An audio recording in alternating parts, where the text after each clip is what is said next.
Hola, ¿qué tal? Muy buenos días a todos. Esta es la tercera llamada. Les damos la más cordial bienvenida a todas las personas que se encuentran conectados con nosotros el día de hoy.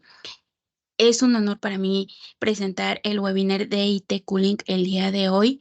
Eh, es nuestro primer webinar IT de este año y bueno, vamos a contar con la participación de nada más y nada menos que del ingeniero Martin Durich, quien nos estará pues dando este webinar eh, de climatización IT. Adicional a eso, también se encuentran con nosotros los ingenieros Víctor Vadillo y Antonio Bastardo, quienes nos van a estar brindando la traducción de este webinar para que ustedes puedan eh, pues estar atentos a este webinar.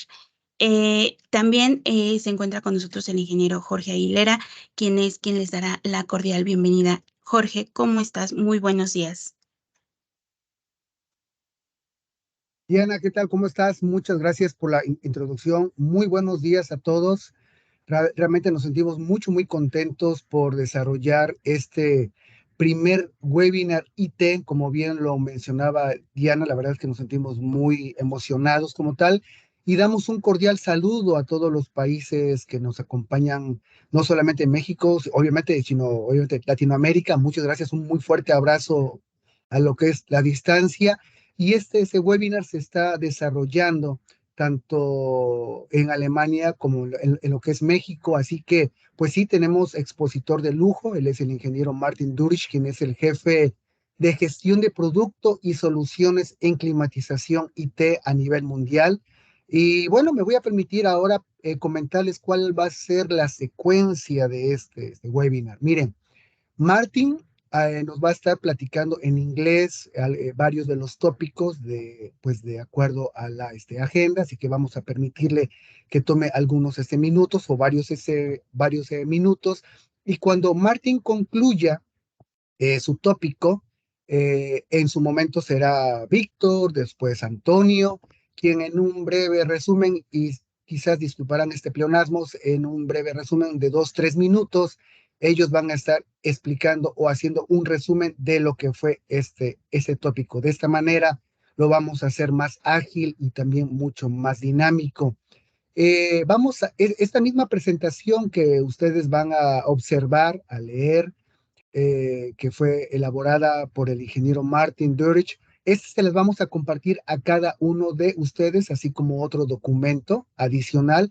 Y para que ustedes puedan contar con ambos documentos, eh, vamos a colocar una liga al final para que ustedes, por supuesto, la puedan descargar sin ningún problema.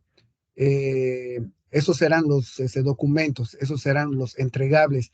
En relación a las preguntas y respuestas, por favor, amigos, háganlo en la cajita del chat, ya sea que la coloquen en español o directamente en inglés, ¿no? Y nosotros con mucho gusto la vamos a compartir a Martin para que él amablemente nos ayude con la respuesta y en forma colaborada, ya sea el ingeniero Víctor o el ingeniero Antonio, ellos estarán haciendo la traducción al castellano.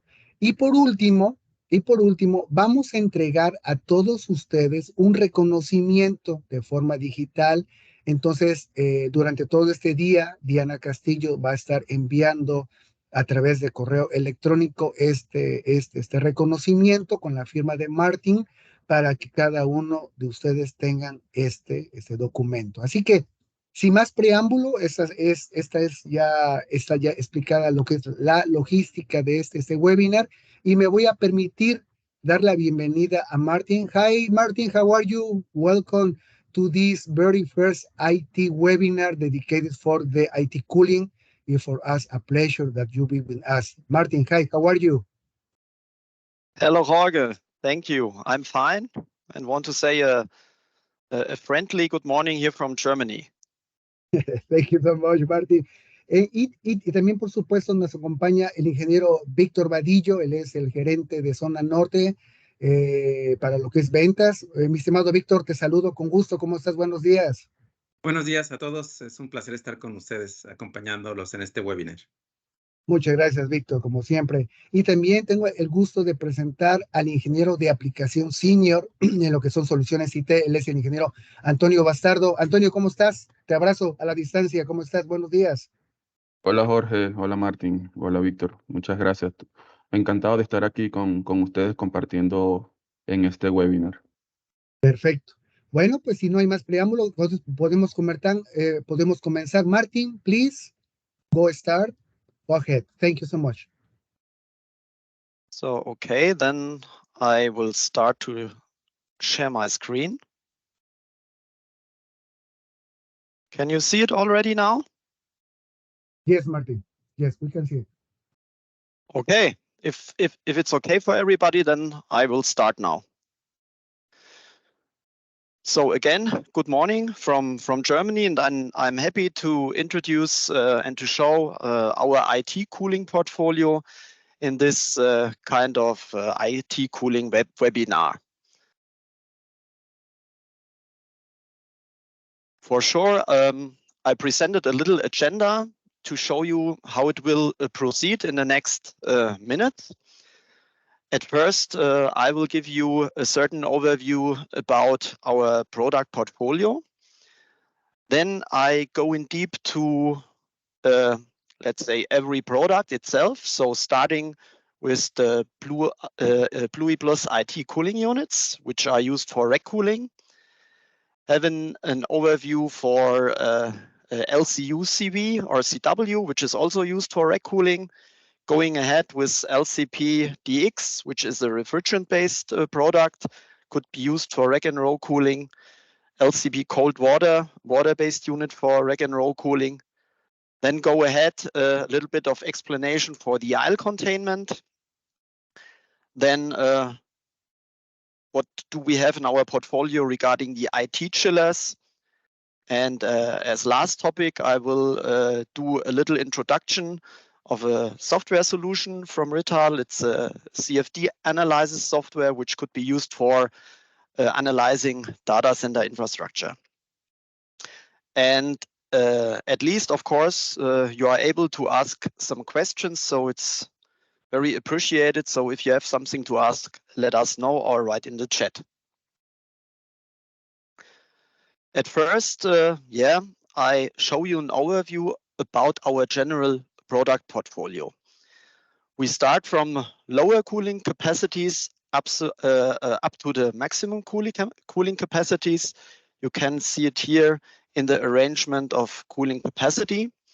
So the lower ones are our cooling units. We have two, which we are specially using for IT. We have LCUs CW, for example, which is directly mounted into the rack. Then we have crack units in our portfolio, which are typically used together with aisle containment.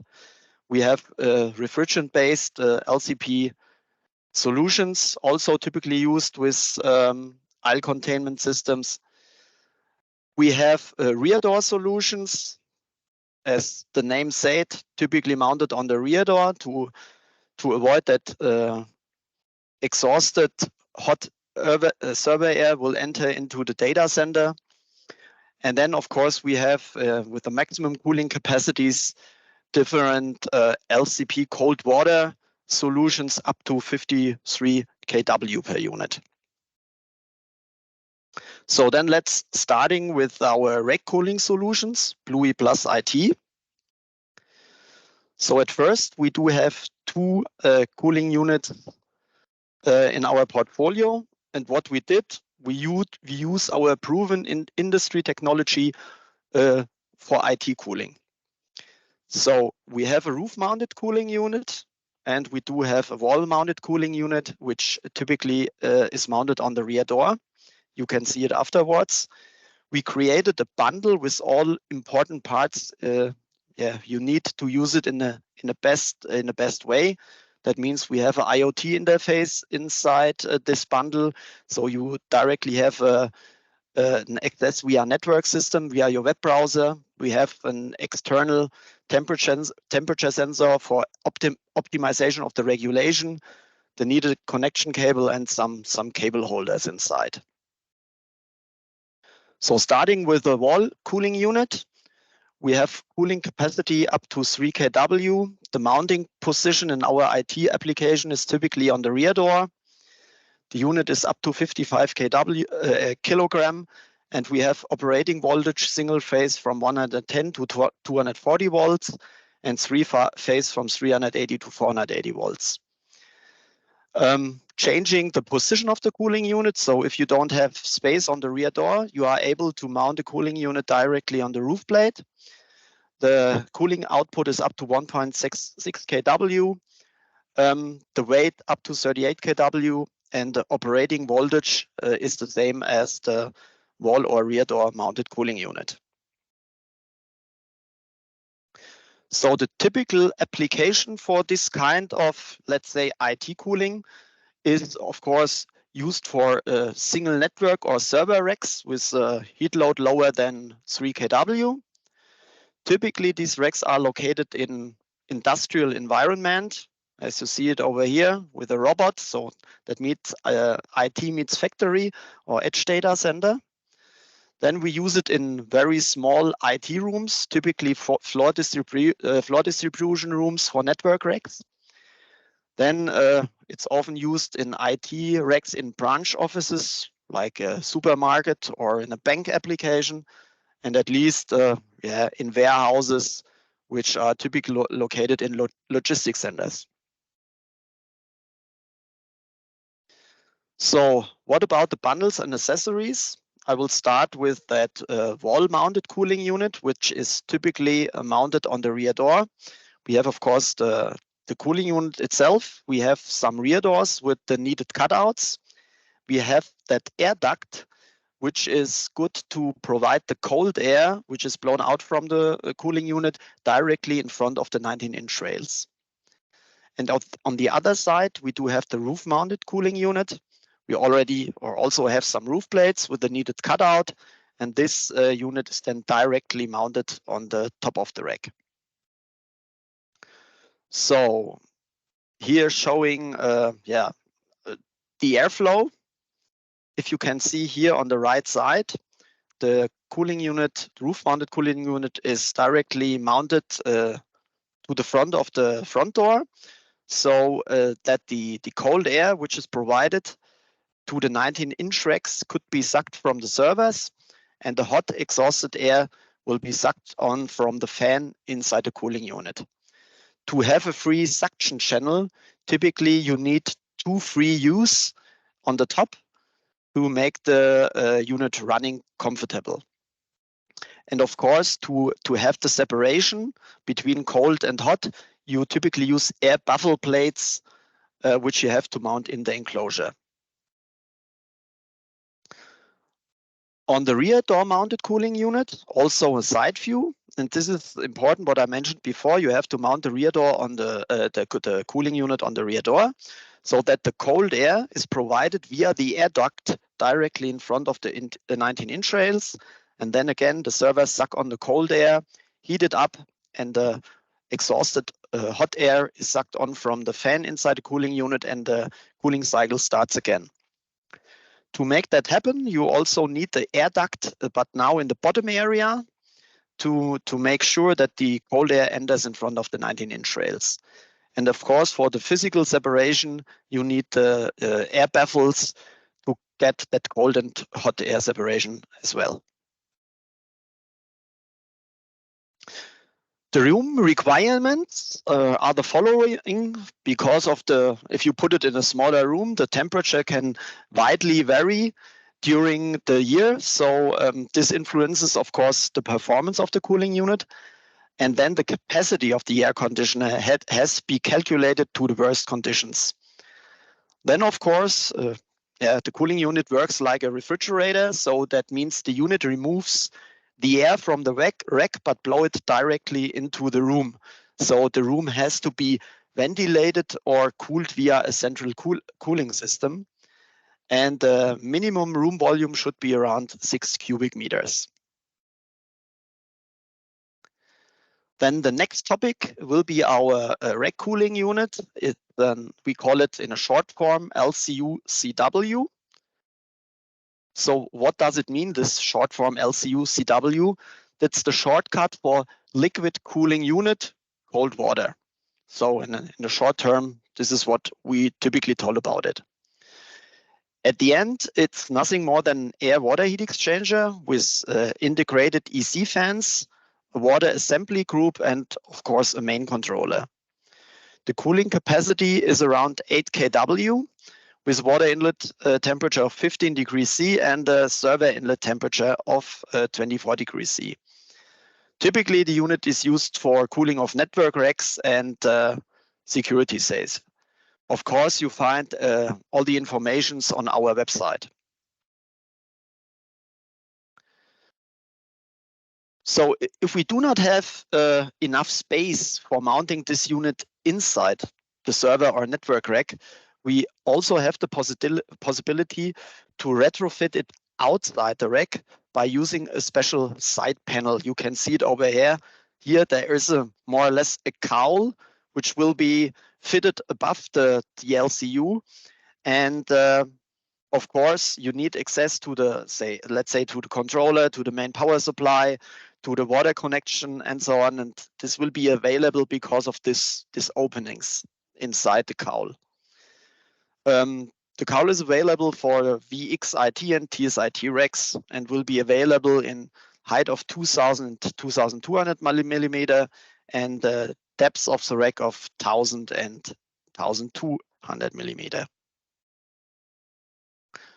The key features from that unit, you can see it here on this colored picture on the right side. Unit is mounted in the rack, or if there is no space, with that cowl outside the rack, but it provides or it supports the typical horizontal airflow of the servers. That means blowing the cold air in front of the 19-inch rails and sucking on the hot air on the rear side. And typically our set point is to control the server supply air temperature. So that means you can choose the set point for your cold air to the servers by your own. So the factory setting is 24 degrees centigrade. So I mentioned the mounting position in the rack or outside the rack with a cowl. We typically have the efficient EC fans inside, which of course control the RPM speed to its to the needs. And we have the main climate controller inside, which typically supplies and processes the actual values. We have two network interfaces, and we have an additional CAN bus connection for up to 16 different sensors. Could be temperature, humidity, access, and so on.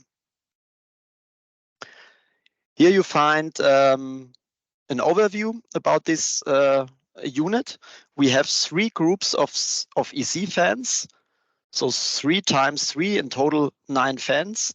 We have a 7-segment display, and in the bottom we do have some handles as mounting aid. The device has an installation plug type C14 for the power supply.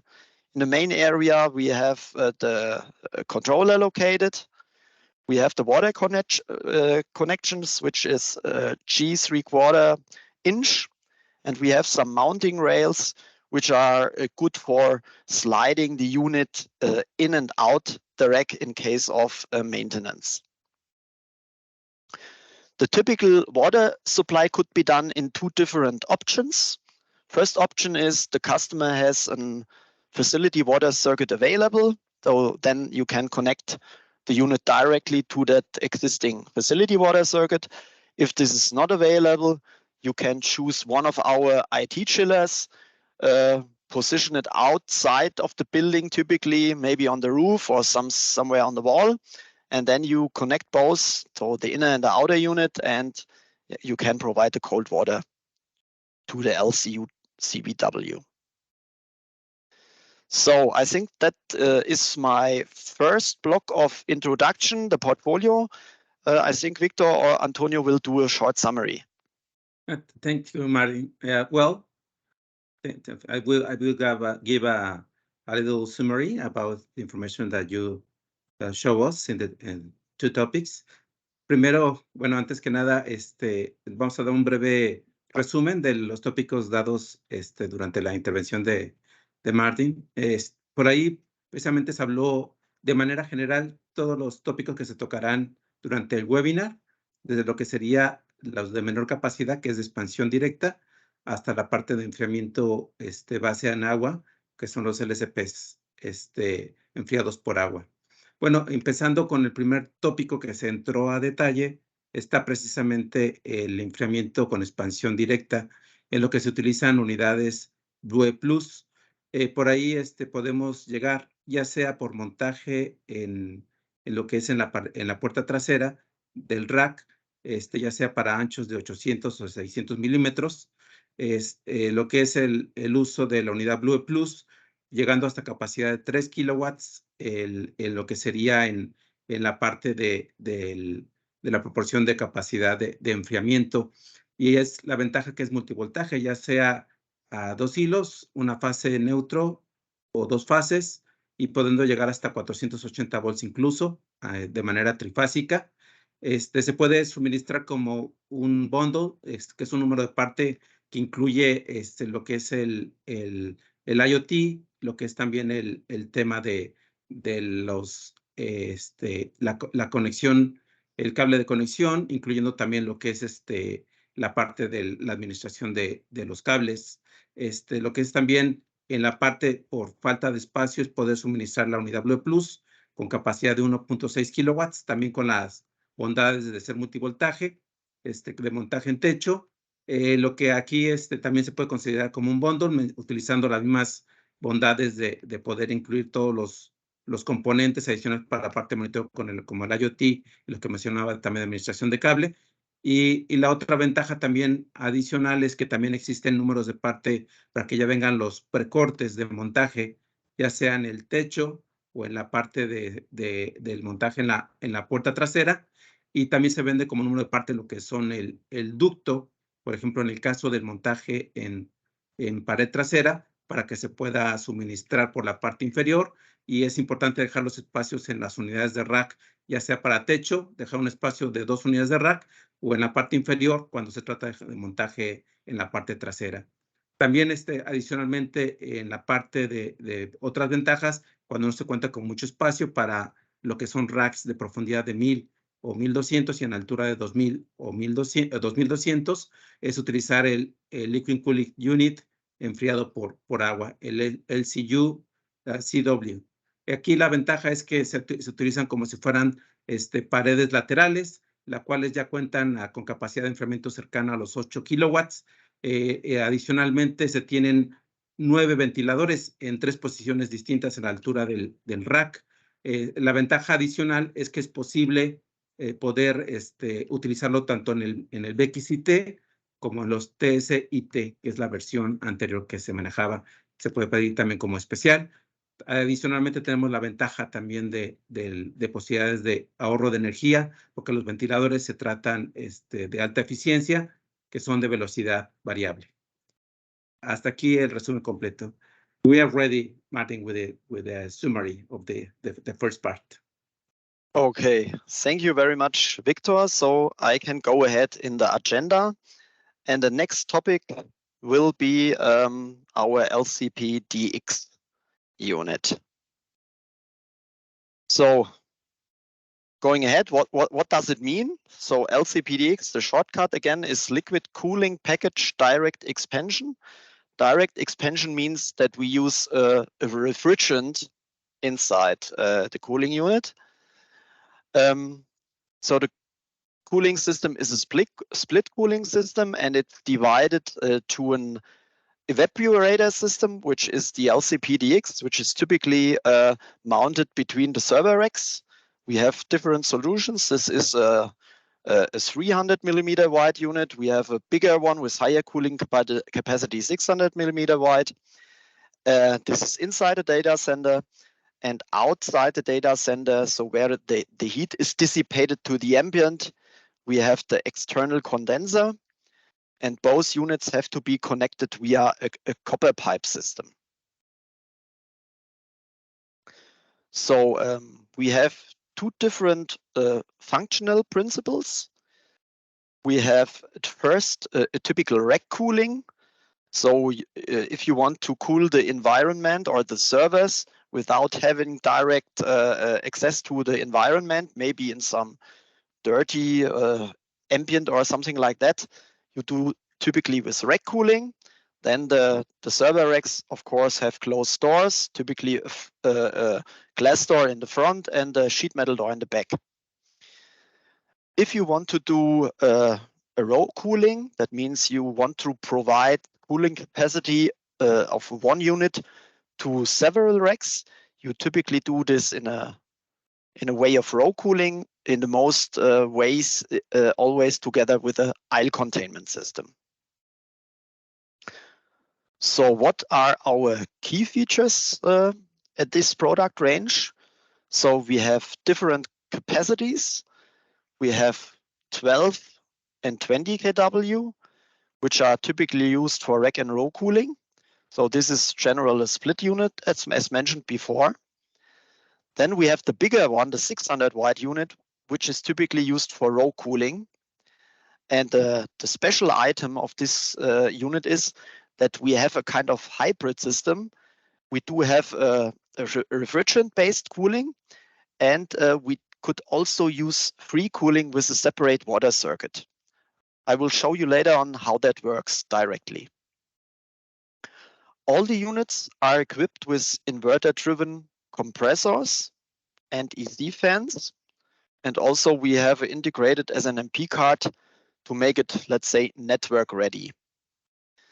We have different dimensions. The 12 and the 20 kW units are able in 300 wide, 2 meters high, and 1000 and 1200 millimeters in depth. The 35 kW unit is available in 600 wide, 2 meter high, and 1200 millimeter in depth. The refrigerant we use for all that unit is R410A. So a little bit more input about this special LCP refrigerant and water unit. So that FC stands for free cooling. So this is a dual fluid unit with 2 circuits. We have at first the direct expansion circuit, which works with refrigerant, and we do have the cooling, the free cooling circuit, which works with water. Both circuits are fully independent, and the remote sensor, which is located outside, is equipped with 2 coils. So we have 2 coils behind. So we have one which works with refrigerant and one which works with water. So typically, if the ambient air is above 27 degrees centigrade, the unit only works in the compressor mode. So, which you can see here with the red lines and a red rectangular system. If the temperature is between 10 and 27 degrees centigrade, the unit is working in a kind of mixed mode. So we do, let's say a kind of pre-cooling with the water circuit, and the rest of the needed cooling is done with the refrigerant circuit. And then if it's cold enough outside, that means below 10 degrees C ambient air temperature, we can work with the full free cooling mode. That means no compressor is needed. We only have the fans and the pump working, which means you save a lot of energy costs because compressor is not working, and you can reduce your OPEX costs, operations cost for that unit. We also do have some options. We can integrate a humidifier, which is sometimes useful to control the humidity in case of using in low humidity areas. We have the possibility to integrate electric heaters. So that means heating if we do have low indoor air temperature in the data center, or if we do not have any server load in the first phase of any project, so when there is no server installed. Or we do a kind of post heating in combination with the dehumidification mode. Then we have the dehumidification mode itself as an option, which means we have a humidity sensor on the suction side and a temperature sensor after the evaporation coil. Another options are the condensate pump, which could be integrated. We do have a winter kit for the condenser if it's cold outside up down to minus 40 degrees centigrade. We also have a high temperature condenser up to plus 53 degrees centigrade. If you have, let's say, a little bit dirty air in the data center, you can use also air filters.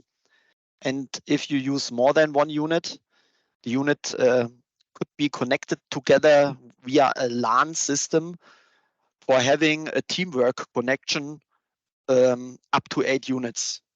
So this is also for redundancy.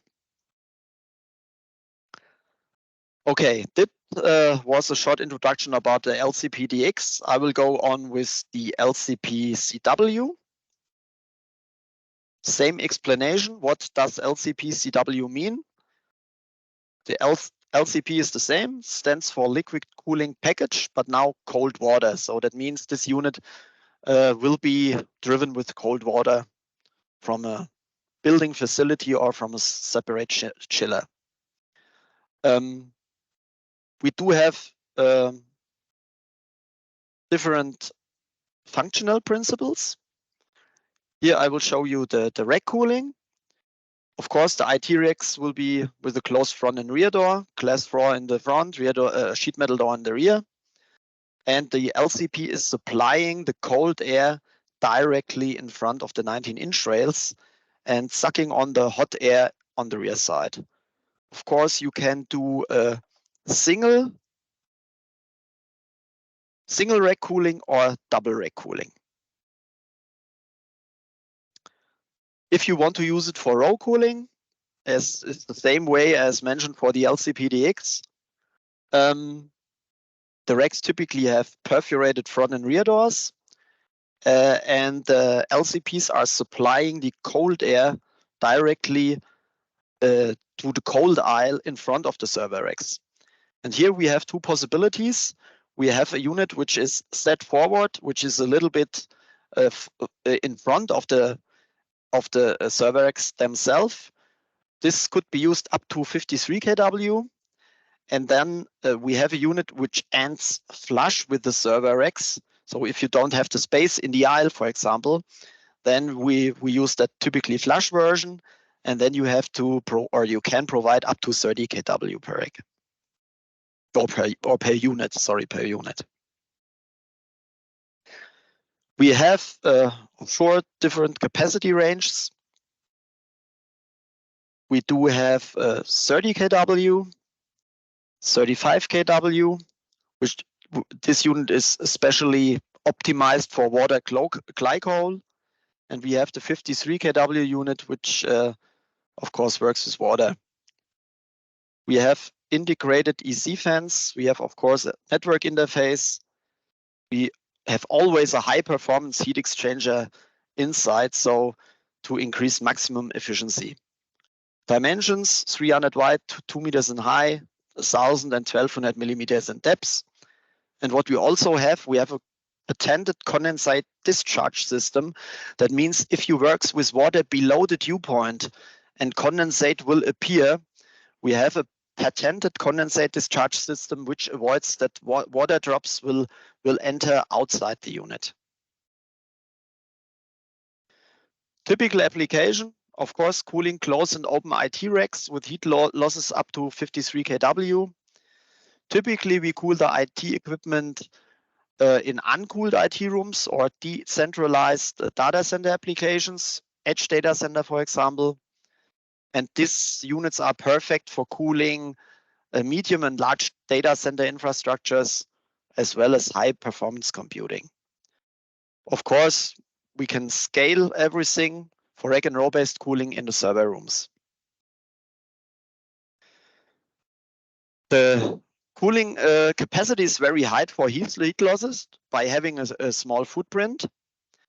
And the cooling output is achieved with high water inlet temperatures, So the temperature range I showed to you before is given at water inlet temperature with 15 degrees centigrade, and we always have that optimized heat exchanger. That means that we reduce OPEX costs because of the increasing free cooling time if you use a free cooler together with a chiller. We do have a special version, this LCP cold water with the glycol variant. This is for having a high water return temperature, and this helps to improve the heat recovery in combination with the heat pump. Of course, all waste heat is dissipated outside the building. That means no air in the data center heats up and is emitted to the surrounding environment at the installation site of the external chiller or free cooler. Typically, this is the roof area or a wall area, so the location where the chiller or the free cooler is mounted. Very important to know is, giving you only one example for the unit which 30 kW cooling output. This unit is able to reach the 30 kW cooling output only with 3 fans. But here you have to take care. If using 3 fans, then you have a power consumption of close to 1,200 watt, and you have a noise level of 67 dBr. By increasing the fans up to a maximum number of 6, you can reduce the power consumption. You see, you have here a difference from close to 1,200 watt to close to 700 watt. And you also can reduce the noise level from 67 to 60 dBr. That means we have a power consumption reduction by 43%. We have a noise level reduction by 7 dBr, which is a lot.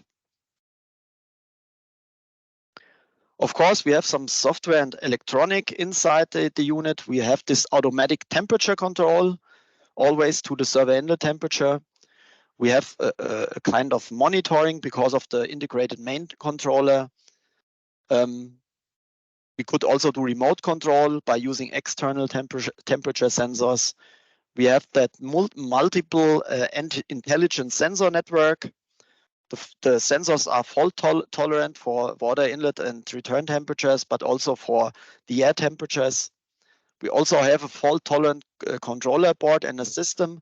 That means in a kind of any electronic failure, the unit goes in a kind of emergency mode. So that means the valves are fully opened and the fans went to maximum airflow, though that you have the full cooling capacity. Of course, we have some alarm, event, and sensor logging. And on our website, we do have an IT cooling calculator for sizing the LCP. So if you have different ambient conditions, different water inlet temperatures, you can size the LCP by your needs. Okay, I think that was my second block of introduction, our portfolio. And I think now Antonio will do a short summary. Yes, thank you, Martin. Bueno, primero empezó a hablar de lo que viene siendo la solución de LCP de expansión directa que trabaja en base a refrigerantes, ¿no? Este sistema funciona como un sistema dividido, ¿no? En donde tenemos lo que es la unidad evaporadora y la unidad condensadora que se coloca al exterior, ¿no? Hay dos tipos de funciones principales en el LCP-DX, que es el sistema rack cooling o in-rack, en la cual el enfriamiento va directamente en un gabinete cerrado, ¿no? Para este tipo de solución se utiliza un gabinete de puerta de cristal con puertas sólidas en la parte trasera, y la otra función sería el row cooling, ¿no? O inline, en la cual enfría lo que es la sala, y lo más recomendable sería utilizar un sistema de contención de pasillo.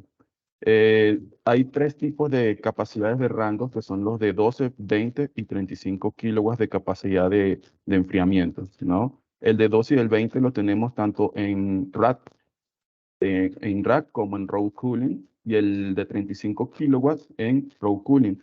Algo importante que mencionar que el de 35 kilowatts hay una función que viene siendo con la opción free cooling, ¿no? En la cual tiene un doble circuito de refrigeración. Tenemos un circuito de expansión directa con refrigerante y aparte un circuito de agua, ¿no?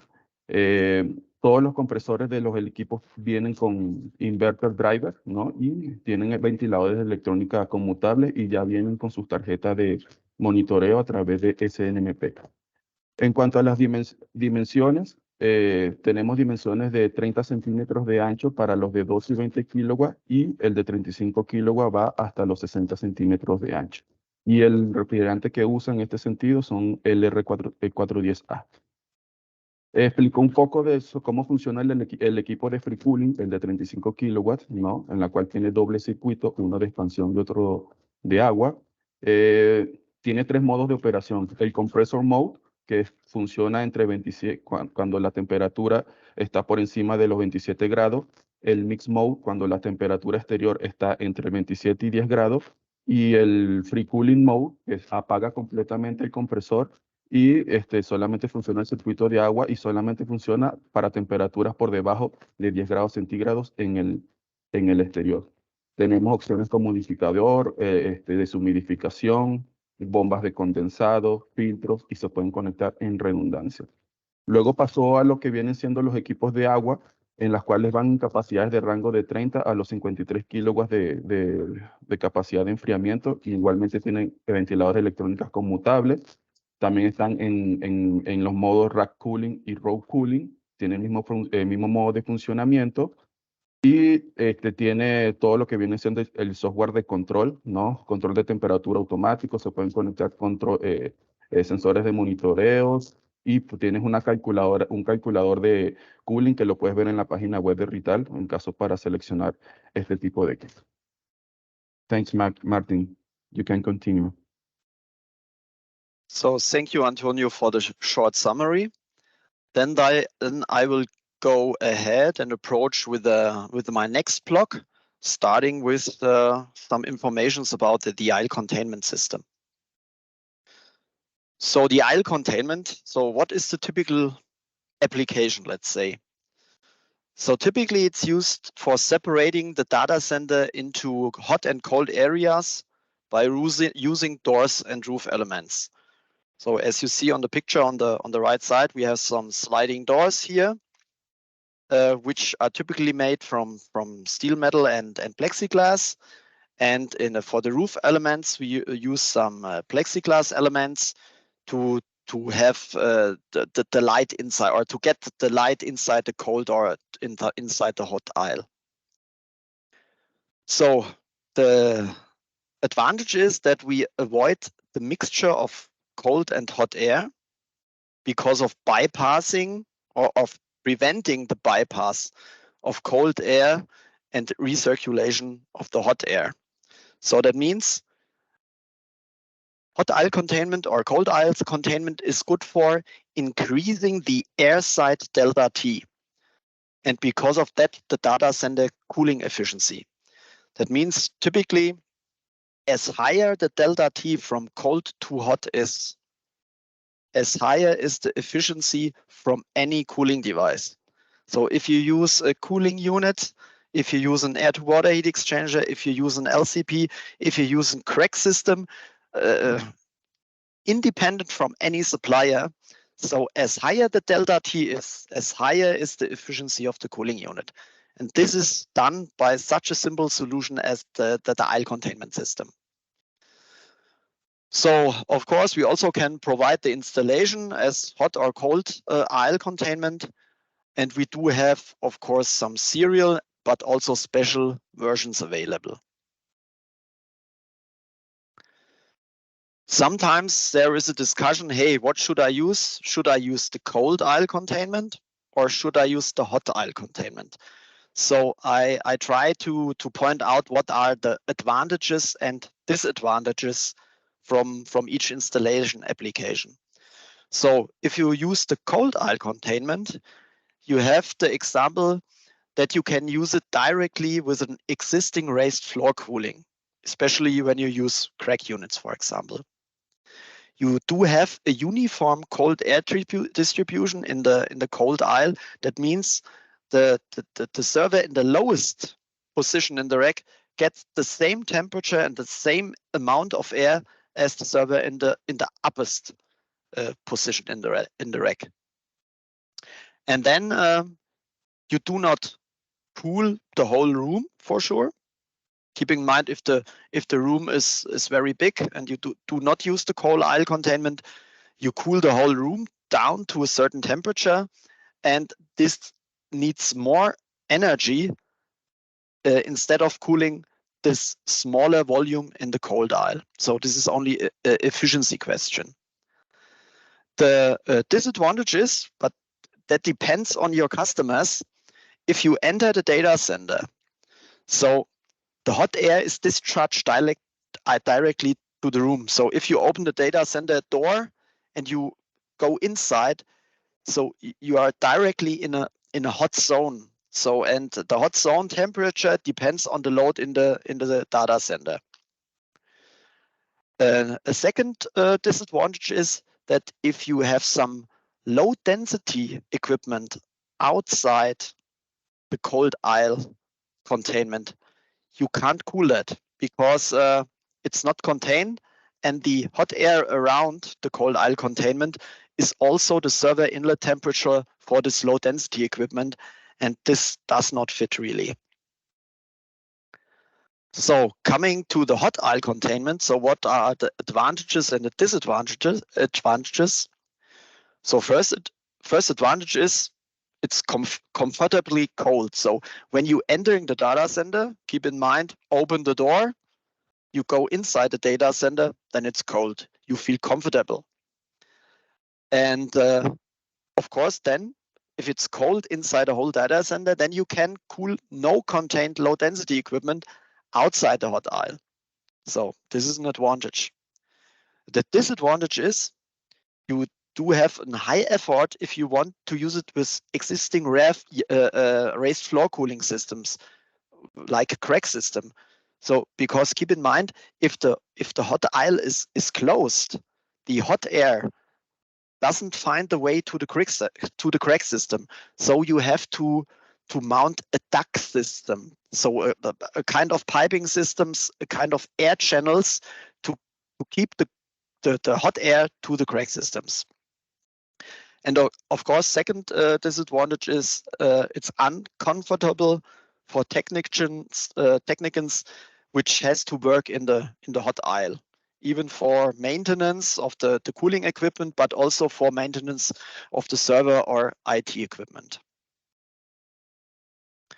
So here I did a comparison using aisle containment and don't use it. You see here on the left side picture, here we use a hot aisle containment system. You see here in the middle this yellow arrows. This is the hot air which is caught inside the hot aisle, and you have an even air distribution of the cold air outside the hot aisle. So every server gets the same amount and the same temperature of air. So if you don't use the aisle containment, you see here the cold air from the front is recirculated to the hot aisle, and the hot air from the hot aisle could be recirculating to the front. So this is the system is mixing up, and you don't get that high delta T on air side, which means decreasing efficiency. Okay. Talking about the aisle containment, now the next topic will be our IT chiller systems. Here's some key features. We have a smaller capacity range of 15, 24, 36, 49 kW. This is our serial IT chiller, let's say, which we typically have on stock. If you need cooling output bigger than 49 kW, we do have some partner cooperation. Please let us know, call us in Mexico or even here in Germany. Feel free to do it like you want. Regarding efficiency, we always use inverter pumps. That means the pumps are able to work in a variable speed. And typically, the pump speed reduction is depending on pressure. So keep in mind, if you're using several LCPs, for example, if the units open their valve, you have, let's say, a low pressure in the system. And if the pressure is low, the pump works under a higher speed and is providing a higher water flow. If some valves of the LCPs are closing, that means if they close, they don't need water, they don't need or they don't want to provide cooling capacity, then the pressure in the system is rising, and then the pump reduces their speed, and reducing of speed means saving energy. Then, of course, we are able to implement free cooling for the complete range of capacity, which is an option. That means saving operation costs at lower temperature. So it's cold enough outside. So if the temperature in the ambient is lower than the water inlet temperatures to your IT cooling equipment, then you can start to cool with the free cooler. And that also saves costs and is increasing efficiency. Of course, for remote management, we have an integrated SNMP card, and we also support some different BMS protocols like Modbus, BACnet, and so on. Regarding safety and redundancy, we have some additional key features. We have one refrigerant circuit, but 2 compressors. So we have a redundancy in the compressors. We do have, if you want, because that's an option, redundant pump. So if one pump fails, you have a spare pump which take over. And the same as on the LCPDX, we have a chiller teamwork up to 8 units. That means if you use more than one chiller, you can connect them together in a LAN system to increase efficiency, but also to keep redundancy. We have a double power supply, power path A and B. So if you have a blackout in the path 1, the path B could take over. Then we also have a winter kit. So if it becomes too cold outside, we have to integrate some special features. And we also do have an emergency module. Emergency module, it means it's nothing more than a plate heat exchanger in the water circuit. So if the chiller fails because of any reason, then you can use tap water for emergency cooling. Okay, so that was my third block, aisle containment and IT chiller. And I guess Victor will do the summary again. Thank you, Martin. Bueno, aquí precisamente haremos un breve resumen de los 2 tópicos que nos acaba de explicar Martin. Precisamente uno de ellos es el pasillos confinados. Precisamente lo que estamos haciendo en esa parte es aislar lo que es el área fría y la parte del calor que se generan de los equipos activos. Se hace una separación, ya se usa lo que son puertas deslizantes y elementos en el techo. Por ejemplo, en el caso de son puertas metálicas que se les pone plexiglass para poder visualizar hacia adentro. Igualmente en el techo se utiliza elementos transparentes para que el mismo elementos de iluminación que están en el centro de datos se puedan utilizar para la parte de iluminación. Y para lo que se hace aquí es aislar y aumentar la eficiencia del delta del diferencial de temperatura. Precisamente esto nos permite incrementar la eficiencia. Lo que se puede manejar directamente para los equipos en serie que tenemos de Rittal, y se pueden generar también algunos productos que puedan ser especiales.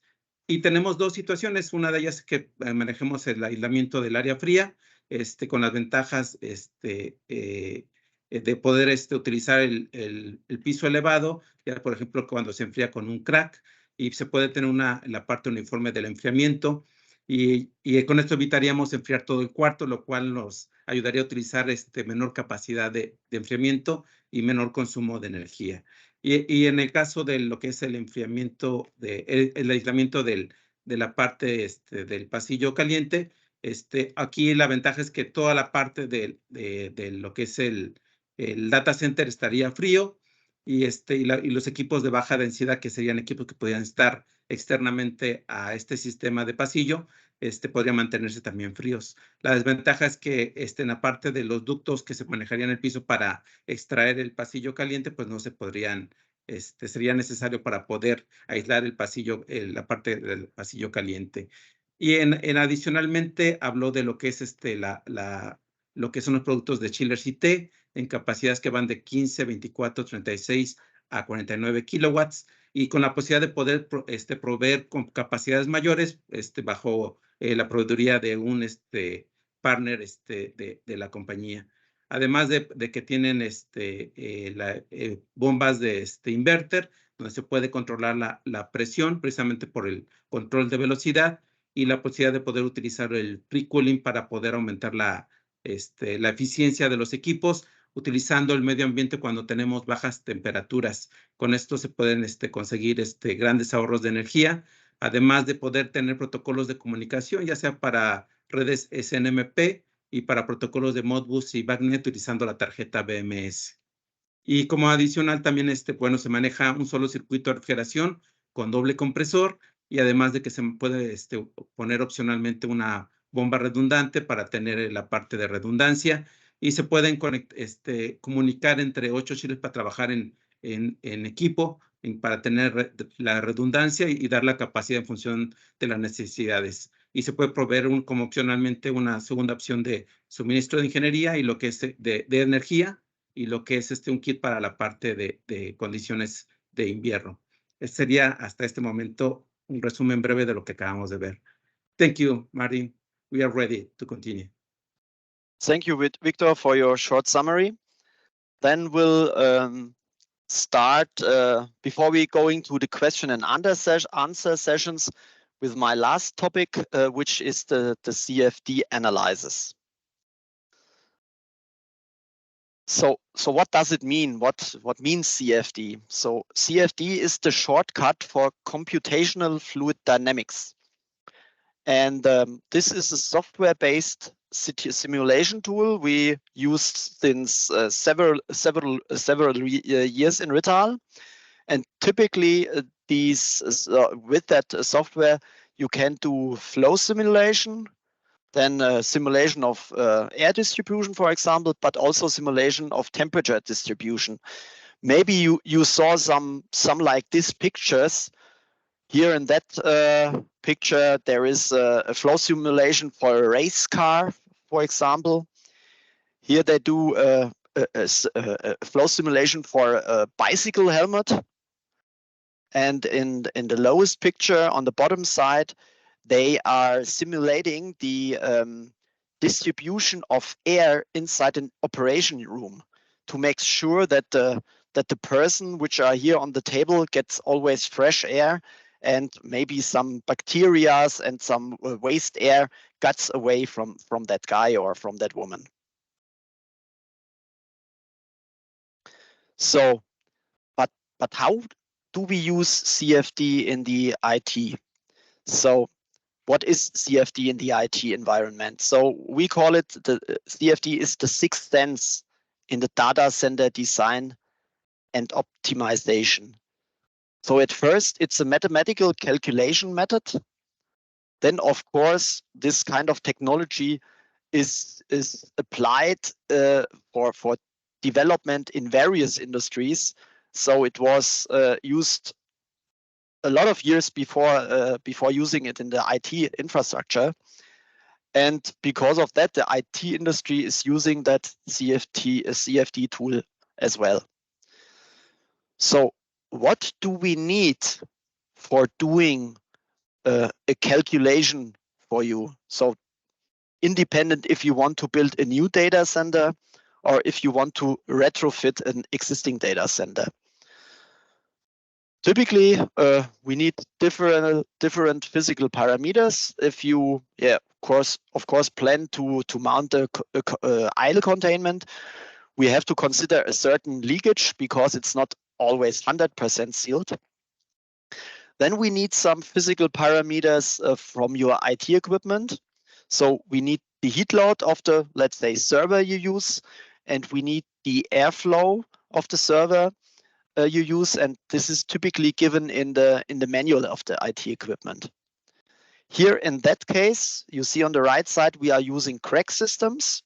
If we do that simulation with the crack system, we use also informations about the airflow, about the cooling capacity, of the pressure, which the cold air is, how to say, pushed into the raised floor, and of course, the cold air temperature. Then if you use perforated floor tiles, of course, we need the opening in percent. If you use perforated front and rear doors in the racks, of course, we need the perforation size, and we need to know if you use planking panels or not. And of course, everything has to be mounted directly into a room. Then we need the room size. If we do have all that parameters, we can do a CFD analysis for you. So here you see, I have to shut off my laser pointer. Here you see a simulated data center, which was done from my colleague Kipras in Lithuania. So he is our, let's say, CFD specialist, and typically he's doing all our CFD analysis. Also here, short, how to say, explanation about the advantages and the benefits. So what is the advantage of doing such a CFD analysis? Of course, it's the versatility. We have a very high accuracy. That means that the result of the simulation is close to real. So we never had any surprise afterwards in a real data center before doing a CFD analysis before.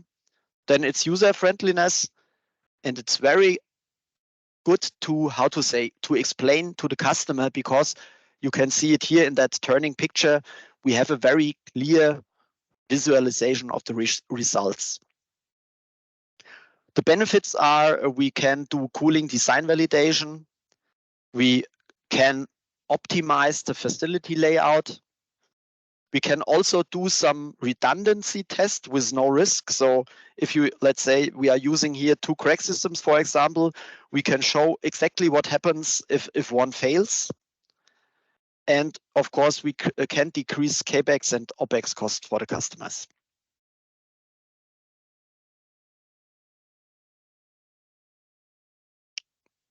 Oh, I have to go one back. Sorry. I have to start it. So here I want to show how this simulation is built from the scratch. Maybe you have to know, or somebody is interested on what kind of software we use.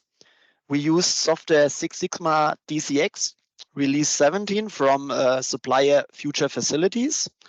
So this software really has the focus on the DC application. One moment, I stop this video. I go on later. We can have an overview about the outside weather impacts. We can also simulate some liquid cooling.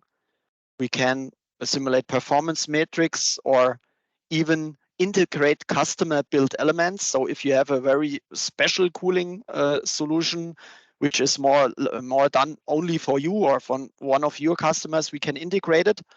But we do also have a standard element library. So I think our LCP is directly integrated in the software, so you can choose it. You can also use VR glasses, so virtual reality. That means you can put you can use glasses to have a walkthrough to a simulated data center. That's very nice. So you typically feel you are directly in the data center. You can enter different aisles, and you can see directly how is the air distribution, how is the airflow, and so on. So that's very impressive. All that could be done with that software. So going ahead with the video, here it's shown like my colleague built up the data center from the scratch. So choosing different racks, put it on the direct location. So I will speed up a little bit. Then choosing the IT equipment. You see here the servers are implemented directly in the server rack. This is the top view of the data center. So then now he's choosing the cooling equipment here, a certain crack system. Then the crack system, you see it here. The first crack system is put to the data center. Now the second one, and then he can do the design of the whole data center. So at the end, we have that kind of, let's say, picture of airflow distribution, temperature distribution, and even this what I talked to you before. You can simulate a failing unit. So in that case, the right crack system is failing, and you directly see what will happen. So very nice. So if you are interested on that, give us a call. Let us know. And of course, we did that internationally for a lot of customers. Here's some samples from different countries. Of course, using it in Germany, in Switzerland, Austria, everywhere in the world where we are located. So, and independent is if the customer is building a new data center or if he wants to retrofit an existing data center, you can do everything with the simulation of that. So if you have a request, let us know. Okay, so before starting the Q&A session, I think Antonio will do the last short summary. Yes, thank you, Martin. Bueno, en la última parte de la presentación mostró lo que viene siendo un software CFD, que es un software que analiza lo que vienen siendo los fluidos que está sucediendo en un entorno, ¿no?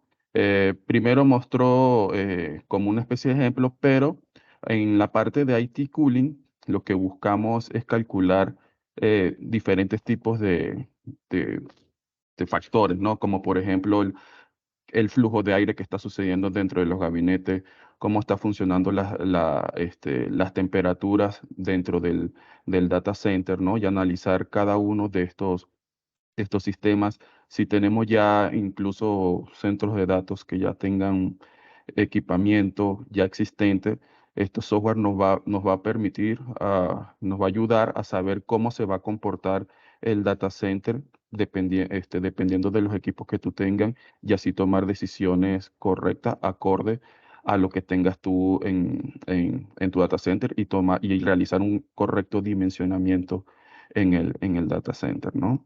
¿Cuáles son las ventajas de utilizar un software CFD? Bueno, la versatilidad, la alta precisión en el cálculo, ¿no? Y poder ver de una manera gráfica todos los resultados, ya sean de temperatura, los mapas térmicos, el flujo de aire, que es muy importante, ¿no? También podemos hacer análisis de lo que vienen siendo podemos hacer análisis de lo que viene siendo las redundancias, ver cómo actúa un sistema de climatización en caso de falla de un elemento, ¿no? Por ejemplo, tenemos un software que nosotros usamos, que se llama Six Sigma, en donde este software está únicamente especializado en lo que es data center, ¿no? En lo que es analizar los fluidos o flujos de aire en lo que es data center, ¿no? Y ahí podemos ver los impactos que pueden ver al exterior, cuáles son cada una de esas métricas que podemos analizar dentro del centro de datos, ¿no? Tiene ya una librería predefinida, ¿no? Con diferentes equipamientos IT en la cual tú puedes ir agregando en el software y así tener una mayor precisión en el cálculo, ¿sí? Y obviamente poder utilizar en este software nuestros equipos de Rittal, ¿no? y poder ver cómo se van a comportar en un diseño de centro de datos. Y Martin les mostró allí unos ejemplos de cómo funciona el software, algunas imágenes de los resultados que puedes obtener. Thank you, Martin. Okay, thank you, Antonio, for the short summary. And I think now the time is to answer some questions, if you have any. So I'm not sure, Diana, Jorge, how to go on. Diana, do we have some questions in the chat? So I'm ready to answer. Or Thank you, anybody of Martin. us. Yeah, thank you, Martin. Gracias, Antonio. Gracias, Víctor, por esta, pues, esta exposición, este webinar que realmente fue bastante interesante. Todo lo que nos estuvieron mostrando el día de hoy. Voy a leer la primera pregunta que nos llegó. Para esta pregunta, me gustaría pedirle al ingeniero Antonio Bastardo si nos puede ayudar a traducir la pregunta. Y la pregunta es la siguiente. ¿Por qué el unificador es deshumidificador viene como opción en el LSP DX? ¿Por qué nos incluye de serie? Esta pregunta la hace el ingeniero Alvarado. Gracias. Oh, muchas gracias, ingeniero Alvarado, por su pregunta. Martin, the ask is the following. Why do the humidifier and the humidifier come as an option in LCPDX? Why is not included as a standard? Okay, clear for me. Typically, or I'm not sure.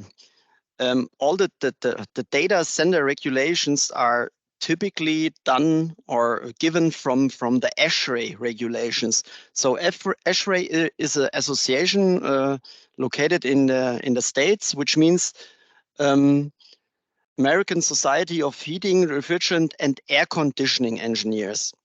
So, and one regulation is that we do have an allowable window of relative humidity between 20 and 80%.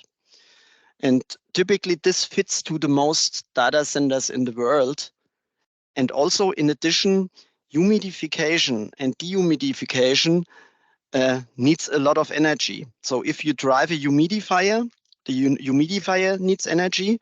But if you drive the heater, and this is necessary in the dehumidification mode to preheat the cold air after dehumidification, that needs a lot more of energy. And because of that options or that topics, ASHRAE allows a relative humidity window between 20 and 80%. So this is given in the most data centers in the world. And this efficiency about power consumptions of humidifier and heater. So because of that, decision was done not to integrate in standard. But if you are in need, you can get it as an option. Thank you, Martin. Yeah. Bueno, Martin lo que indica es que según las RAE, ¿no? Que es un organismo estándar que regula lo que viene siendo las condiciones de temperatura y humedad que deben tener un centro de datos, dice que la humedad relativa permitida en un centro de datos está entre el 20 y el 80%. Y esto generalmente se ajusta a la mayoría de los centros de datos que pueden estar construidos a nivel mundial, ¿no? Además que la humidificación y la deshumidificación van a requerir muchísima más energía, ¿no? Porque el humidificador consume energía y el deshumidificación utiliza unos heaters, unas resistencias calefactoras, la cual va a provocar que el aumento de energía, ¿no? de lo que vienen siendo los equipos. Obviamente, cada vez que nosotros vayamos a hacer un dimensionamiento de centro de datos, hay que analizar las condiciones. Y si es necesario que lo incluyamos, se puede incluir en el equipamiento solicitándolo directamente a Rittal. ¿Vale? Gracias, Diana. Si quiere por la otra pregunta, por favor. Muchas gracias, Antonio. Thank you, Martin. Vamos a Perdón, vamos a continuar con la siguiente pregunta. Para esto le voy a pedir al ingeniero Víctor Vadillo si me ayuda a leer la pregunta que nos hace el ingeniero Mauricio Martínez Pineda, por favor. Muchas gracias. Con gusto, Diana. Por ahí precisamente la pregunta del ingeniero Mauricio Martínez. I'm going to read the question. It is in English. It is related to the LCP topic. He has a question related to, because he missed some words during your presentation. It is related Okay. to the dual circuit. It is optional, or it is a default solution for LCP. LCPDX. So okay. So it depends. We do have different article numbers for the 35 kW units. So if you don't want the dual circuit, then you have to order the article number without. So then you can order only the DX circuit. That means refrigerant based. But if you are interested on having both circuits, so the water and the refrigerant one, then you have the article number for the separate unit. So you can do both. Okay, thank you, Martin. Ingeniero Mauricio, precisamente relacionado a su pregunta, si la opción del circuito dual viene como un estándar o se maneja como opcional, precisamente se puede manejar sin la parte del circuito dual como un estándar. Esto es para los LCPs de capacidades de 35 kilowatts. En caso que usted requiera el enfriamiento con agua y lo que sería el compresor para utilizar el refrigerante, también se puede pedir con un número de parte. Entonces tendría ambas opciones. Listo, Diana. Muchas gracias. Muchas gracias, Víctor. Thank you, Martín, nuevamente. Vamos a continuar con la siguiente pregunta. Esta pregunta la hace el ingeniero Francisco. Antonio, si me puedes ayudar a traducirla. La pregunta dice, ¿quién es el representante de ventas de estos equipos de enfriamiento en Guatemala? Ok, Diana, bueno, más que todo, más que preguntas para Martín, sería bueno que aquí ya que se pongan en contacto con Victoria Lázaro, que les pueda apoyar con ese requerimiento ya para cotizaciones de equipos en Alemania. Ya lo pusieron en el chat, ingeniero Francisco, quien es la persona de contacto. Muchas gracias, Diana. Gracias, Antonio. Vamos con la siguiente pregunta. Nuevamente voy a pedirle al ingeniero Víctor Vadillo que me pueda ayudar a traducir esta pregunta del ingeniero Danilo Díaz. Dice, hola, ¿poseen algún software que permita calcular los equipos necesarios? Gracias, Diana. Martin, this is a question for Mr. Danilo Diaz. He asked about if we have available software that it helps to calculate the necessary equipment that we need for the data centers or for the specific rack. Yes, we do have software, especially for LCPs, for LCPDX, and also LCP-CW. For the crack systems, we do also have software, or in general, we have software for everything to calculate, but we also make the experience that in bigger environments that it makes sense to talk directly to the customer to do the calculation together. So we have some free software tools which are available or accessible via the internet, and we have some software tools we typically use by discussing directly with the customer. Okay, in the case of the free software, is only for calculate specific product. I understand you. Yes. Yes. Okay. Thank you, Martin. Bueno, la respuesta, ingeniero Danilo, en este caso sí tenemos software para calcular específicas soluciones en pequeño para poder determinar el equipo necesario, pero si se requiere una experiencia donde tenemos varios racks en un centro de datos, ya se recurre al software precisamente que se presentó en el CFD para poder hacer ese cálculo. Ese no está disponible para todo público. Se tiene que requerir el cálculo de esa manera. Listo, Diana. Muchas gracias, Víctor. Vamos con otra pregunta. Esta pregunta la hace el ingeniero Renato Blasco. Antonio, no sé si me puedas ayudar a leerla, por favor. Muchas gracias. Sí, Diana. ¿Me podrías indicar cuál de la pregunta es de Renato para traducirla, por favor? Se encuentra en tu WhatsApp. Muchas gracias. Ok. Ok. Yes.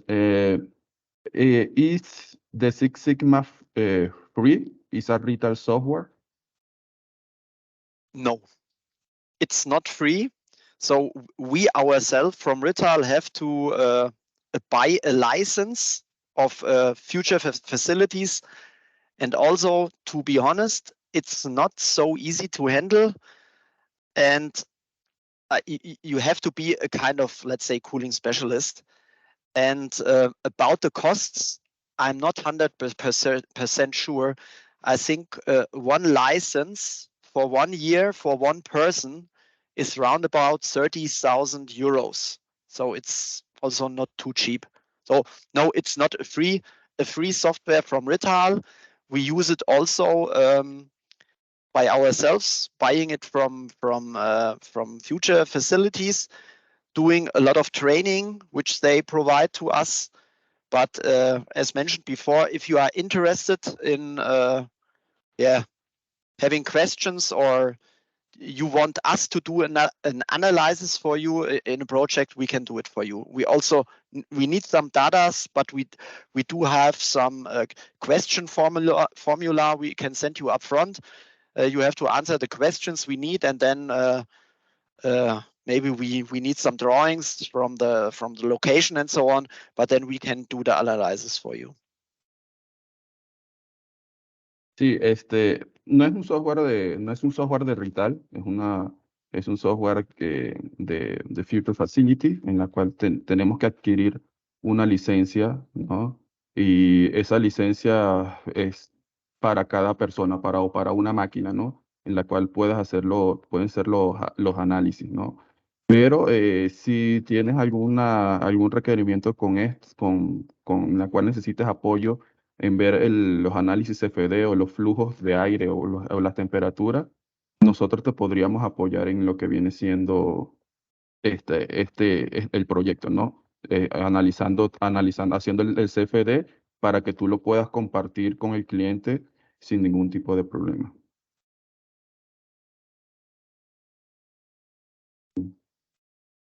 Siguiente pregunta. Ok, perfecto. Muchísimas gracias, Antonio. Vamos a continuar.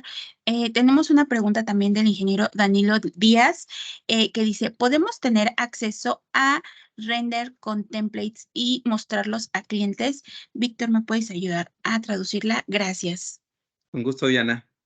We have another question for Mr. Danilo Díaz, and it's related to generate some renders related to the data centers.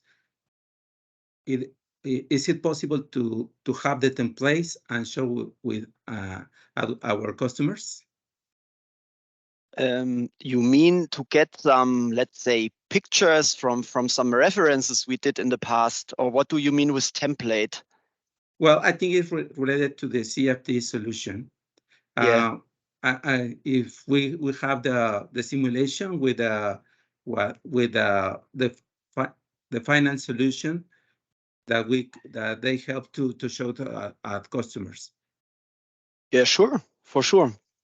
This is why we do it, because with this kind of, let's say, results, with that colored picture showing the airflow, showing the temperature distribution, it's very good, or it's very easy to understand, and it's good to explain and to convince the customer about a certain solution.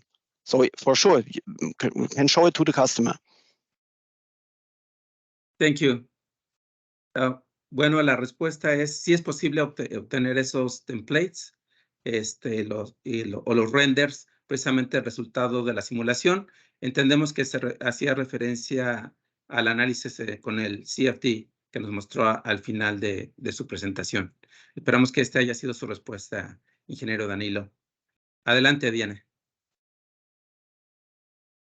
Gracias, Víctor, por la respuesta. Vamos a continuar con la siguiente pregunta. La pregunta es del ingeniero Francisco y dice, ¿nos pueden dar copia del software? Gracias. Antonio, ¿me puedes ayudar con la siguiente pregunta? Gracias. Sí, sí, Diana. Muchas gracias. Martin, the engineer Francisco asked, can you give us a copy of CFD software? No, this is not possible because I mentioned before, we also pay for the license. That means this is not our own software. So we also buy a license from our supplier Future Facilities. And so we don't have any copies or whatever. Muchas gracias. Thank you, Martin. Sí, el ingeniero Martin indica que no es posible dar una copia de la licencia porque no es nuestra, ¿no? Sino que tenemos que adquirirla y entonces no puede ser posible compartirlas con clientes, ¿vale? Gracias, Diana. Gracias, Antonio. Gracias, Martín. Bueno, la siguiente pregunta, de hecho, iba enfocada nuevamente al software CDF. No, perdón, CFD.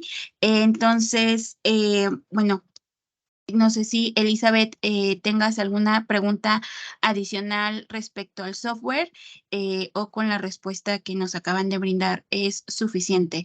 Vamos a continuar con la siguiente pregunta. La siguiente pregunta la hace el ingeniero Mario Jiménez Guzmán. Y para esta pregunta, ¿sería posible, Víctor, que me puedas ayudar a leerla? Muchas gracias. Con gusto, Diana. Hi, Martin. This is a question from our customer, Mario Jimenez. The question is the following.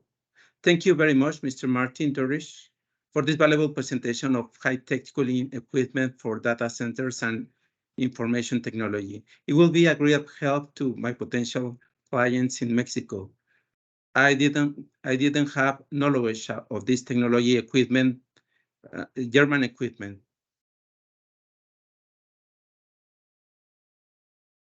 Then I think that if we that's not a real question. No, I think it's a proposal that you can help us to add for any project that Mr. For sure. Mario Jimenez for sure. could have maybe in this moment or in the future. Yeah, if we can help in any way or at any project, of course, it's a pleasure to support. Thank you, Martin. Bueno, como acaban de escuchar, Martin nos comenta que, pues bueno, va a ser un placer poder atenderlo, ya sea en proyectos que tenga en este momento o en un futuro para poder hacer la selección adecuada de cualquier solución IT que presentamos en el portafolio. Adelante, Diana. Gracias, Víctor. Vamos a continuar con la siguiente pregunta de Alex Portillo. Dice, en sitios donde el suministro eléctrico representa variaciones de voltaje de alimentación, ¿es posible conectar los equipos condensadores de los LCPs a los UPS para regular el voltaje? Gracias, Diana. Martin, Alex Yes. Portillo asked, inside where the power supply has power voltage variation, is possible to connect the LCP to UPS for regulate the voltage? To have a stable voltage, more or less. Yes. In places where we have a voltage variation, for example. Yes. It's possible to connect the LCP to UPS? Yeah, in general, of course, it's possible. It's of course better for the cold water LCPs because the power consumption is lost. Let's say only the fans and a little bit of electronics. If you want to connect the refrigerant-based LCPs to a UPS, so the power consumption has to be considered because these are compressor-driven units, so means the UPS has to be big enough to support the LCPs. But in general, yes, could be connected to a UPS system. Sí, comenta Martin que sí es posible conectar los LCP, sobre todo los LCPs de agua, porque el consumo de energía es bajo, ¿no? Porque solamente tienen componentes electrónicos, ¿no? Pero pero en caso de que quieras conectar un LCP en en expansión directa, hay que analizar bien el consumo eléctrico porque ya aquí es mayor, porque tenemos componentes como vienen siendo el inversor y el inversor, ¿no? Entonces hay que hacer un análisis para ver si lo puedes conectar, pero que no hay problemas en conectarlos a UPS. Gracias, Diana. Gracias, Antonio. Thank you, Martin. La última pregunta que tenemos dentro del chat, eso no quiere decir que ustedes no puedan seguir escribiendo sus preguntas. Todavía tenemos oportunidad de leer alguna otra pregunta que tengan. Es la siguiente. Marco Abraham Valero nos dice, buen día, una disculpa, ingresé tarde. Tal vez lo mencionaron. ¿Cuántos son los equipos que tengan, cuentan con los equipos que tengan free cooling directo o indirecto? Gracias.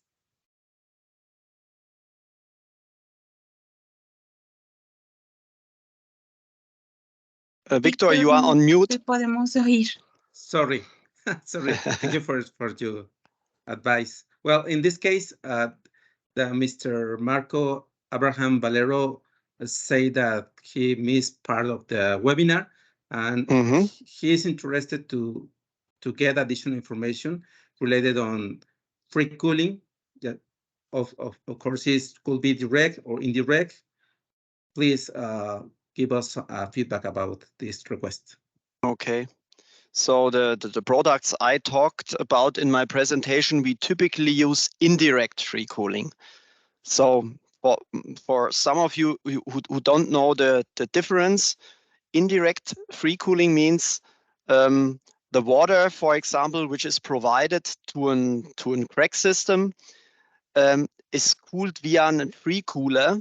So if the ambient air is low enough, you cool the water, and then the cool water is pumped to the crack system, and the crack system uses the cool water for cooling.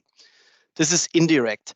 Direct free cooling direct free cooling means that you directly blow the cold air from the ambient in the data center without using any cooling media in between.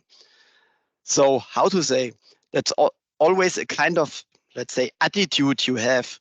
You have also advantages and disadvantages by using both of them. Indirect free cooling, of course, you lose a little bit of efficiency because you have this, let's say, this interface from air to water, for example. In direct free cooling, you have maximum efficiency, but you have to control the air which is blown directly in the data center. So if we have very wet air, if there was a thunderstorm outside, for example, and you have the air is very humid, and you have to blow it directly in the data center, that's also worst case. Or if the air is dirty, if you have dust inside or smoke or whatever, depends on what you want to have. This is always a discussion with the customer.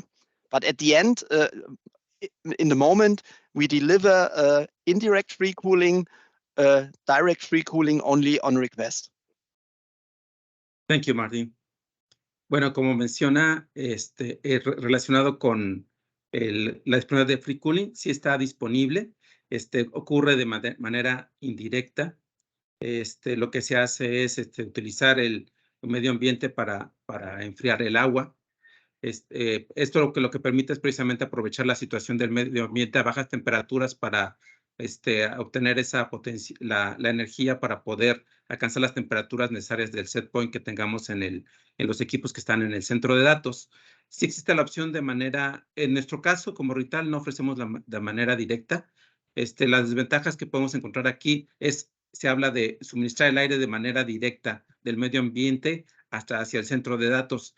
la ventaja de manejarlo de manera indirecta es que el aire del medio ambiente no se mezcla con la atmósfera del centro de datos, porque estamos haciendo la transferencia de la energía o reducir la temperatura a través del enfriamiento del agua. Y si se hace de manera directa, estaríamos metiendo el aire del medio ambiente hacia el centro de datos, que podría estar con algunas partículas de suciedad, humo, etcétera, dependiendo de las condiciones del medio ambiente. Entonces, esta parte de discusión con el cliente, si requiere que el aire suministre de manera directa del medio ambiente, se debe analizar buscando los pros y contras, analizando ambas opciones. Esto sería todo, Diana. Gracias. Muchas gracias. Están llegando nuevas preguntas. Bueno, la siguiente pregunta no me indica quién la estaría realizando, pero dice, me interesaría conocer de esa tecnología, ¿con quién podemos acercarnos para mayor información?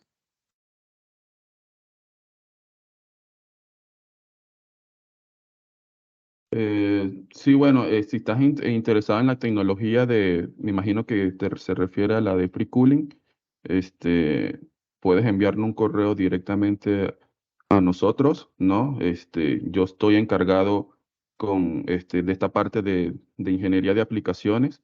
Y si puedes ponerte en contacto directamente con Victoria Lázaro, ya lo pusieron el contacto en el chat y ya ella indirectamente me lo pasará a mí y ya te llamaremos y te daremos las mejores opciones o una presentación si es requerida, ¿va? Gracias, Diana. Muchas gracias. Esa sería la pregunta o el comentario final. Muchísimas gracias a todas las personas que siguieron escribiéndonos. A continuación, voy a colocar un link de descarga en donde ustedes podrán descargar información del evento como la presentación que ustedes acaban de ver, así como un documento con las soluciones que Rittal tiene en IT Cooling. Jorge, a continuación, te cedo la palabra. Muchísimas gracias. Adelante, por favor.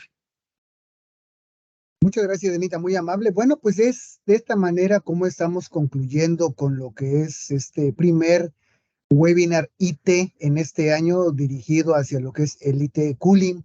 Pues ustedes disculparán, nos pasamos un poco del tiempo, pero la verdad es que hubo varias preguntas bastante interesantes y sí, como bien Antonio, Víctor, Diana mencionaron, está el correo de Vicky Lázaro. Ella es la ingeniera que se debe de estar contactando, pues para canalizarla su amable requerimiento de forma correcta. Está ahí, está en la cajita del chat. Es belazaro@rital.com.mx. Martin, thank you so much for your participation. We really feel so proud to be part of this very first IT webinar dedicated to the IT cooling. Martin, thank you so much. Yeah, you're welcome. It was a pleasure to me to show everything, to show our portfolio, our solutions to Mexico, and of course to all South American people. Thank you. It was a pleasure. Muchas gracias, Martin. Thank you. Bueno, fíjense ustedes que estamos trabajando muy fuerte para que Martin Durich pueda venir a México.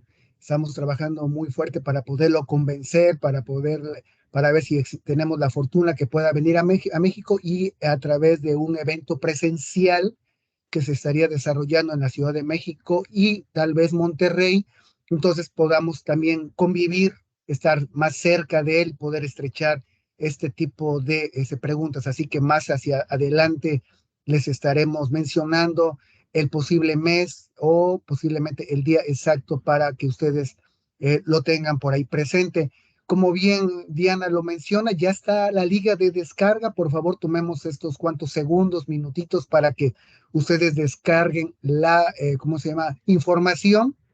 Y pues bueno, dentro de los siguientes webinars, fíjense ustedes que estamos preparando un webinar dedicado a cómo montar un aire acondicionado industrial de la familia Blue y Plus sobre un armario autosoportado BX25 o sobre cualquier armario autosoportado, obviamente de preferencia que sea un BX25, por supuesto, pero en eso estamos trabajando. Es decir, son tips muy profesos para que ustedes sepan cómo poderlo montar en un armario. Así que seguramente en siguientes semanas vamos a ser capaces de poderlos invitar a este pues taller, webinar, digamos así, para que conozcan las correctas maneras o la correcta forma como poderlo montar. Bueno, pues entonces también Víctor, Antonio, muchas gracias por su amable participación. Yo sé que el esfuerzo fue grande en hacer traducciones simultáneas y pues bueno, varias de las personas que estuvieron hoy conectadas lo agradecen y lo aprecian. Así que Víctor, Antonio, muchas gracias también a ustedes por su amable colaboración. Muchísimas gracias a ustedes por la No, invitación. no, gracias, Jorge. Un gusto. Y thank you, Martin, for your support in this presentation. Yeah. Also, thank you guys for doing all the summaries and asking the questions. Thank you. It was a pleasure. Perfecto, muchas gracias. Bueno, pues con esto estamos concluyendo este webinar, no sin antes nuevamente mandar un cordial saludo a todos nuestros amigos y clientes que se conectaron en Latinoamérica. Así que a nombre del ingeniero Malorés Suárez, director general de Rittal México, y al ingeniero Javier Aguirrizábal, vicepresidente de la región de Latinoamérica para lo que es Rittal, el área de marketing, Diana Castillo, atrás trabajando también fuerte, Natalia Olascuaga, Vicky Lázaro, su servidor Jorge Aguilera, les agradecemos su amable asistencia y nos saludamos en algún otro momento. Así que desde la distancia reciban un muy fuerte abrazo y seguramente vamos a estar en contacto. No se les olvide, vamos a estar, pongan atención a lo que es su correo. Durante las siguientes horas, Diana les va a estar enviando la constancia de participación para lo que es este webinar, donde va la firma de Martin, por supuesto, como expositor. Así que, pues, es de esa manera como estamos concluyendo. Así que, por su atención, muchas gracias y hasta la próxima, amigos. Martin, thank you so much. To you. Yes, thank you. Goodbye to everybody. Bye-bye.